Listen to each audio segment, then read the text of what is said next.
Chapter 11. A Vision for You. For most normal folks, drinking means conviviality, companionship, and colorful imagination. It means release from care, boredom, and worry. It is joyous intimacy with friends and a feeling that life is good. But not so with us in those last days of heavy drinking. The old pleasures were gone. They were but memories. Never could we recapture the great moments of the past. There was an insistent yearning to enjoy life as we once did, and a heartbreaking obsession that some new miracle of control would enable us to do it. There was always one more attempt and one more failure. The less people tolerated us, the more we withdrew from society, from life itself. As we became subjects of King Alcohol, shivering denizens of his mad realm, the chilling vapor that is loneliness settled down. It thickened, ever becoming blacker. Some of us sought out sordid places, hoping to find understanding companionship and approval. Momentarily we did. Then would come oblivion and the awful awakening to face the hideous four horsemen: terror, bewilderment, frustration, despair. Unhappy drinkers who read this page will understand. Now and then, a serious drinker, being dry at the moment, says, "I don't miss it at all. Feel better, work better, having a better time." As ex-problem drinkers, we smile at such a sally. We know our friend is like a boy whistling in the dark to keep up his spirits. He fools himself. Inwardly, he would give anything to take half a dozen drinks and get away with them. He will presently try the old game again, for he isn't happy about his sobriety. He cannot picture life without alcohol. Someday he will be unable to imagine life either with alcohol or without it. Then he will know loneliness such as few do. He will be at the jumping-off place. He will wish for the end. We have shown how he got out from under. You say, "Yes, I'm willing. But am I to be consigned to a life where I shall be stupid, boring, and glum, like some righteous people I see? I know I must get along without liquor. But how can I? Have you a sufficient substitute?" Yes, there is a substitute, and it is vastly more than that. It is a fellowship in Alcoholics Anonymous. There you will find release from care, boredom, and worry. Your imagination will be fired. Life will mean something at last. The most satisfactory years of your existence lie ahead. Thus we find the fellowship, and so will you. How is that to come about, you ask? Where am I to find these people? You are going to meet these new friends in your own community. Near you, alcoholics are dying helplessly like people in a sinking ship. If you live in a large place, there are hundreds. High and low, rich and poor, these are future fellows of Alcoholics Anonymous. Among them, you will make lifelong friends. You will be bound to them with new and wonderful ties, for you will escape disaster together, and you will commence, shoulder to shoulder, your common journey. Then you will know what it means to give of yourself that others may survive and rediscover life. You will learn the full meaning of love thy neighbor as thyself. It may seem incredible that these men are to become happy, respected, and useful once more. How can they rise out of such misery, bad repute, and hopelessness? The practical answer is that since these things have happened among us, they can happen with you. Should you wish them above all else, and be willing to make use of our experience, we are sure they will come. The age of miracles is still with us. Our own recovery proves that. Our hope is that when this chip of a book is launched on the world tide of alcoholism, Defeated drinkers will seize upon it, to follow its suggestions. Many, we are sure, will rise to their feet and march on. They will approach still other sick ones, and fellowships of Alcoholics Anonymous may spring up in each city and hamlet, havens for those who must find a way out. In the chapter Working with Others, you gathered an idea of how we approach and aid others to health. Suppose now that, through you, several families have adopted this way of life. You will want to know more of how to proceed from that point. Perhaps the best way of treating you to a glimpse of your future will be to describe the growth of the fellowship among us. Here is a brief account. Years ago, in 1935, one of our number made a journey to a certain western city. From a business standpoint, his trip came off badly. Had he been successful in his enterprise, he would have been set on his feet financially, which at the time seemed vitally important. But his venture wound up in a lawsuit and bogged down completely. The proceeding was shot through with much hard feeling and controversy. Bitterly discouraged, he found himself in a strange place, discredited and almost broke. Still physically weak, and sober but a few months, he saw that his predicament was dangerous. He wanted so much to talk with someone. But whom? One dismal afternoon, he paced a hotel lobby, wondering how his bill was to be paid. At one end of the room stood a glass-covered directory of local churches. Down the lobby, a door opened into an attractive bar. He could see the gay crowd inside. In there, he would find companionship and release. Unless he took some drinks, he might not have the courage to scrape an acquaintance and would have a lonely weekend. Of course, he couldn't drink. But why not sit hopefully at a table, a bottle of ginger ale before him? After all, had he not been sober 6 months now? Perhaps he could handle, say, 3 drinks, no more.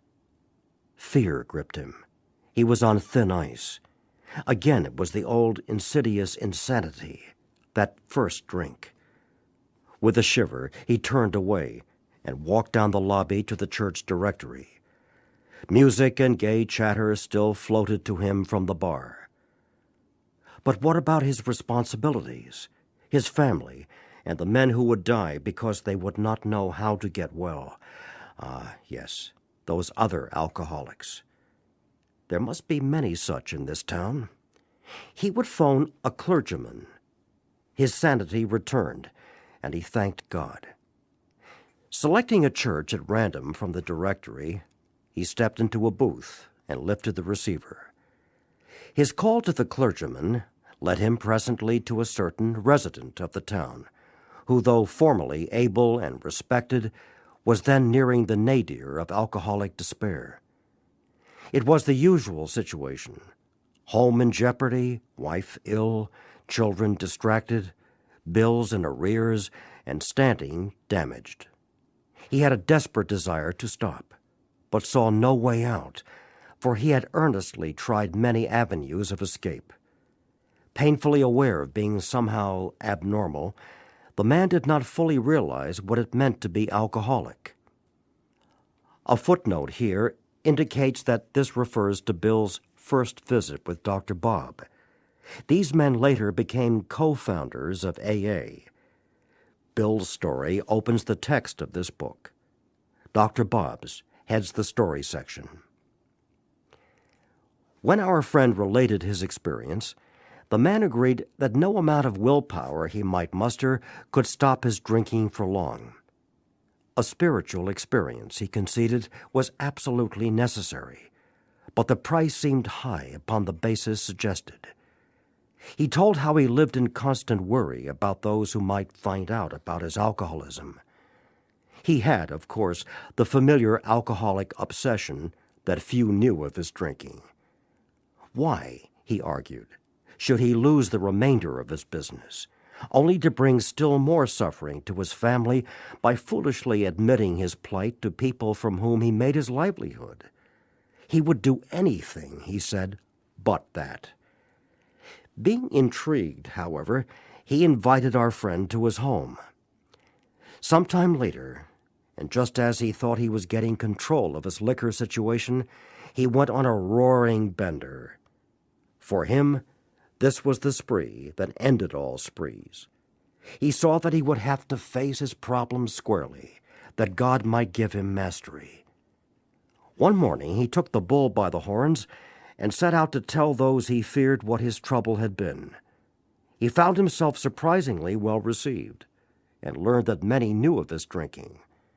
Stepping into his car, he made the rounds of people he had hurt. He trembled as he went about, for this might mean ruin, particularly to a person in his line of business. At midnight he came home exhausted, but very happy. He has not had a drink since. As we shall see, he now means a great deal to his community, and the major liabilities of 30 years of hard drinking have been repaired in 4. But life was not easy for the two friends. Plenty of difficulties presented themselves. Both saw that they must keep spiritually active. One day they called up the head nurse of a local hospital. They explained their need and inquired if she had a first-class alcoholic prospect. She replied, "Yes, we've got a corker. He's just beaten up a couple of nurses. Goes off his head completely when he's drinking. But he's a grand chap when he's sober, though he's been in here 8 times in the last 6 months. Understand he was once a well-known lawyer in town, but just now we've got him strapped down tight." A footnote here refers to Bill's and Dr. Bob's first visit to AA number 3. See the Pioneer section. This resulted in AA's first group at Akron, Ohio in 1935. Here was a prospect, all right, but by the description, none too promising. The use of spiritual principles in such cases was not so well understood as it is now. But one of the friends said, "Put him in a private room. We'll be down." 2 days later, a future fellow of Alcoholics Anonymous stared glassily at the strangers beside his bed. "Who are you fellows? And why this private room? I was always in a ward before." Said one of the visitors, "We're giving you a treatment for alcoholism." Hopelessness was written large on the man's face as he replied, "Oh, but that's no use. Nothing would fix me. I'm a goner. The last 3 times, I got drunk on the way home from here. I'm afraid to go out the door. I can't understand it." For an hour, the two friends told him about their drinking experiences. Over and over, he would say, "That's me. That's me. I drink like that." The man in the bed was told of the acute poisoning from which he suffered, how it deteriorates the body of an alcoholic and warps his mind. There was much talk about the mental state preceding the first drink. "Yes, that's me," said the sick man, "the very image. You fellows know your stuff all right, but I don't see what good it'll do. You fellers are somebody. I was once, but I'm a nobody now. From what you tell me, I know more than ever I can't stop." At this, both the visitors burst into a laugh. Said the future fellow anonymous, "Damn little to laugh about that I can see." The two friends spoke of their spiritual experience and told him about the course of action they carried out. He interrupted, "I used to be strong for the church, but that won't fix it. I've prayed to God on hangover mornings and sworn that I'd never touch another drop, but by 9 o'clock I'd be boiled as an owl." Next day found the prospect more receptive. He had been thinking it over. "Maybe you're right," he said. "God ought to be able to do anything." Then he added, He sure didn't do much for me when I was trying to fight this booze racket alone. On the third day, the lawyer gave his life to the care and direction of his Creator and said he was perfectly willing to do anything necessary. His wife came, scarcely daring to be hopeful, though she thought she saw something different about her husband already. He had begun to have a spiritual experience. That afternoon, he put on his clothes and walked from the hospital a free man. He entered a political campaign, making speeches, frequenting men's gathering places of all sorts, often staying up all night. He lost the race by only a narrow margin. But he had found God, and in finding God, had found himself. That was in June 1935. He never drank again. He, too, has become a respected and useful member of his community. He has helped other men recover, and is a power in the church from which he was long absent. So, you see, there were 3 alcoholics in that town who now felt they had to give to others what they had found, or be sunk. After several failures to find others, a 4th turned up. He came through an acquaintance who had heard the good news. He proved to be a devil-may-care young fellow whose parents could not make out whether he wanted to stop drinking or not. They were deeply religious people, much shocked by their son's refusal to have anything to do with the church. He suffered horribly from his sprees, but it seemed as if nothing could be done for him. He consented, however, to go to the hospital, where he occupied the very room recently vacated by the lawyer. He had 3 visitors. After a bit, he said, "The way you fellows put this spiritual stuff makes sense. I'm ready to do business. I guess the old folks were right after all." So 1 more was added to the fellowship. All this time, our friend at the hotel lobby incident remained in that town. He was there 3 months. He now returned home, leaving behind his first acquaintance, the lawyer, and the devil-may-care chap. These men had found something brand new in life. Though they knew they must help other alcoholics if they would remain sober, that motive became secondary. It was transcended by the happiness they found in giving themselves for others. They shared their homes, their slender resources, and gladly devoted their spare hours to fellow sufferers. They were willing, by day or night, to place a new man in the hospital and visit him afterward. They grew in numbers. They experienced a few distressing failures, but in those cases they made an effort to bring the man's family into a spiritual way of living, thus relieving much worry and suffering. A year and 6 months later, these 3 had succeeded with 7 more. Seeing much of each other, scarce an evening passed that someone's home did not shelter a little gathering of men and women, happy in their release, and constantly thinking how they might present their discovery to some newcomer. In addition to these casual get-togethers, it became customary to set apart 1 night a week for a meeting to be attended by anyone or everyone interested in a spiritual way of life. Aside from fellowship and sociability, the prime object was to provide a time and place where new people might bring their problems. Outsiders became interested. One man and his wife placed their large home at the disposal of this strangely assorted crowd. This couple has since become so fascinated that they have dedicated their home to the work. Many a distracted wife has visited this house to find loving and understanding companionship among women who knew her problem, to hear from the lips of their husbands what had happened to them, to be advised how her own wayward mate might be hospitalized and approached when next he stumbled. Many a man, yet dazed from his hospital experience, has stepped over the threshold of that home into freedom. Many an alcoholic who entered there came away with an answer. He succumbed to that gay crowd inside, who laughed at their own misfortunes and understood his, Impressed by those who visited him at the hospital, he capitulated entirely when later, in an upper room of this house, he heard the story of some man whose experience closely tallied with his own. The expression on the faces of the women, that indefinable something in the eyes of the men, the stimulating and electric atmosphere of the place conspired to let him know that here was haven at last.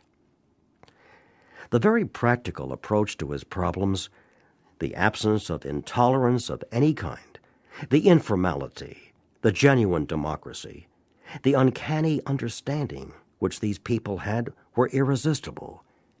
He and his wife would leave elated by the thought of what they could now do for some stricken acquaintance and his family. They knew they had a host of new friends. It seemed they had known these strangers always. They had seen miracles, and one was to come to them. They had visioned the great reality, their loving and all-powerful Creator. Now, this house will hardly accommodate its weekly visitors, for they number 60 or 80 as a rule. Alcoholics are being attracted from far and near. From surrounding towns, families drive long distances to be present. A community 30 miles away has 15 fellows of Alcoholics Anonymous. Being a large place, we think that someday its fellowship will number many hundreds. Footnote: this was written in 1939.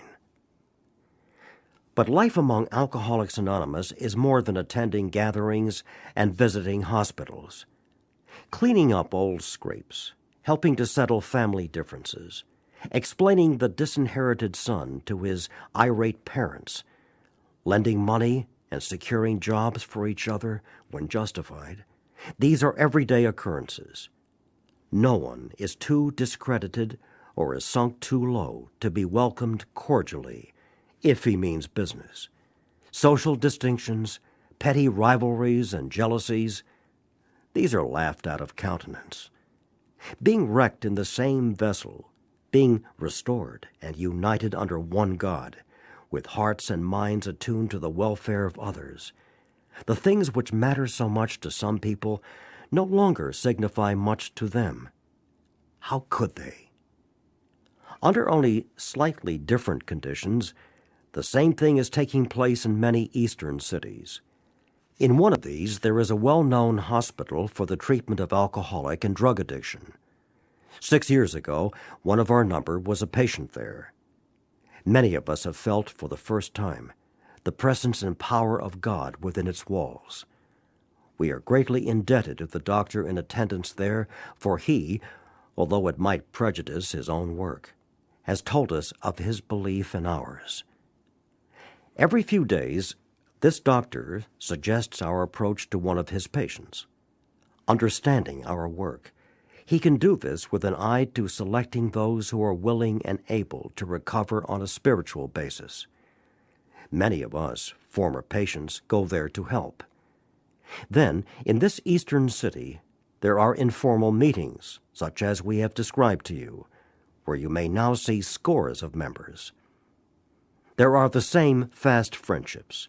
There is the same helpfulness to one another as you find among our Western friends.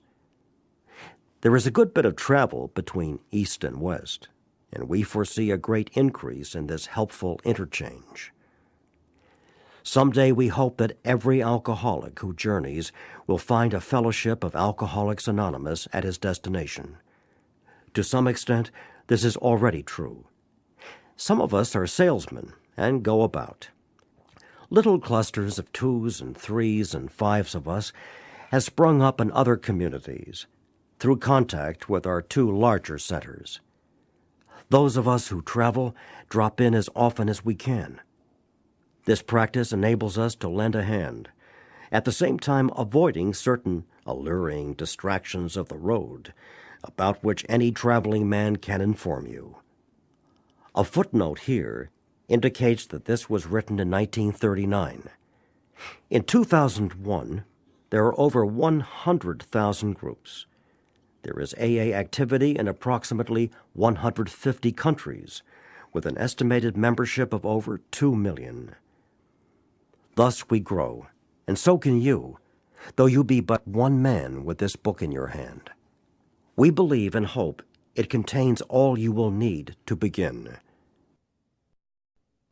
We know what you were thinking. You were saying to yourself, "I'm jittery and alone. I couldn't do that." But you can. You forget that you have just now tapped a source of power much greater than yourself. To duplicate, with such backing, what we have accomplished is only a matter of willingness, patience, and labor. We know of an AA member who is living in a large community. He had lived there but a few weeks when he found that the place probably contained more alcoholics per square mile than any city in the country. This was only a few days ago at this writing, 1939. The authorities were much concerned. He got in touch with a prominent psychiatrist who had undertaken certain responsibilities for the mental health of the community. The doctor proved to be able and exceedingly anxious to adopt any workable method of handling the situation. So he inquired, "What did our friend have on the ball?" Our friend proceeded to tell him, and with such good effect that the doctor agreed to a test among his patients and certain other alcoholics from a clinic which he attends.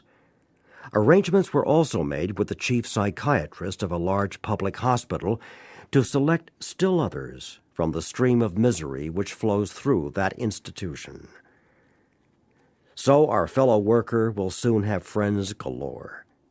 Some of them may sink and perhaps never get up.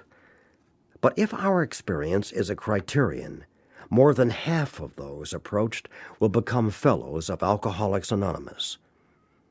When a few men in this city have found themselves and have discovered the joy of helping others to face life again, there will be no stopping until everyone in that town has had his opportunity to recover, if he can and will.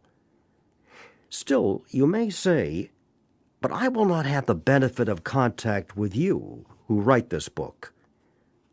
We cannot be sure. God will determine that, so you must remember that your real reliance is always upon Him. He will show you how to create the fellowship you crave. Our book is meant to be suggestive only. We realize we know only a little. God will constantly disclose more to you and to us. Ask Him in your morning meditation what you can do each day for the man who is still sick. The answers will come if your own house is in order. But obviously, you cannot transmit something you haven't got. See to it that your relationship with Him is right, and great events will come to pass for you and countless others. This is the great fact for us. Abandon yourself to God as you understand God. Admit your faults to Him and to your fellows. Clear away the wreckage of your past. Give freely of what you find, and join us. We shall be with you in the fellowship of the Spirit, and you will surely meet some of us as you trudge the road of happy destiny. May God bless you and keep you. Until then.